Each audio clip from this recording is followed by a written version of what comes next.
Nais ni Pangulong Ferdinand R. Marcos Jr. na maipromote pa ang mga pagkaing Pinoy hindi lang sa Pilipinas kundi maging sa ibang bansa.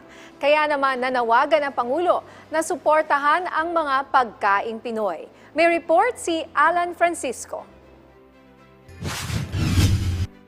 Hiningi ni Pangulong Ferdinand R. Marcos Jr. ang tulong ng overseas Filipino workers para suportahan ang micro, small and medium-sized enterprises. Kasama na rito ang pag-promote ng Filipino cuisine o pagkaing Pilipino sa buong mundo. Malaki kasi aniya ang papel ng OFW lalo na sa mga foreigner. Sa mga OFW, ipasubok pa natin ang pagkaing Pilipino sa ating mga kaibigan na Yuan. Tapos ay imbitahin na natin dito sa atin sa Pilipinas. Sabi ni Pangulong Marcos, madaling ipromote ang Filipino cuisine dahil sikat ang ating mga dish sa buong mundo. Ayon sa online site na Taste Atlas, ang Pilipinas ay kabilang na sa iba't ibang listahan na top 100. Number 100 naman ang Makati sa best food cities and regions in the world. Number 97 ang ating sinigang na best dishes. Number 93 ang lumpiang Shanghai sa street food. At number 33 ang Pinoy cooking sa best cuisines in the world. Gastronomic tourism kung tawagin dahil nagdadala talaga ng turista ang pagkain.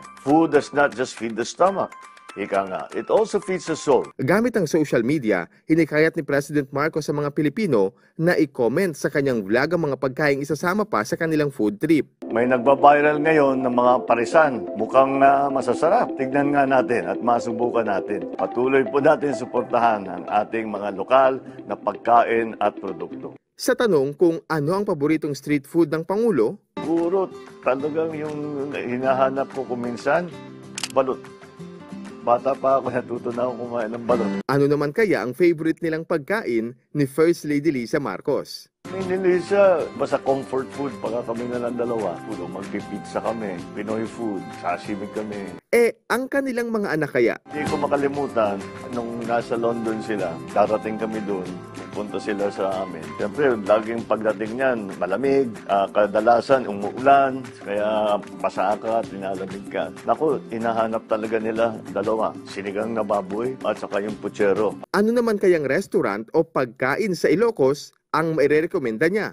Masarap sa Ilocos eh. Anhin ko na lang. Yung mga palagay ko mga dishes, may karapatan na ba bigyan ng Michelin star. Siyempre, yung aming dinadaraan, yun, napakasarap nun. Siguro nakilala na ng lahat ng Pilipino yung bagnet namin na galing sa Patak. Nandyan din yung empanada, tapos yung miki, yung inihaw na baka, tapos yung mga isda.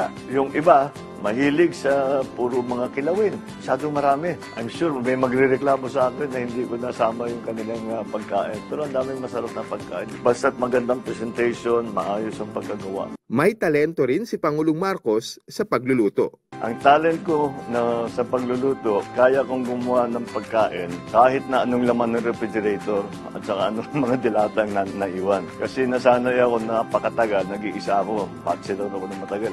Bachelor ko, hindi ka masyadong sa shopping, hindi mo naiisip yung pag uwi mo, galing eskwela o galing sa trabaho. Kung ano meron, isa pang talent ko sa pagluluto, isa lang ang gagamitin kong kalan. As kung minsan, isang plato lang. Kung minsan, hindi na nga plato, doon na nga sa lutuan. Dumuha kayo.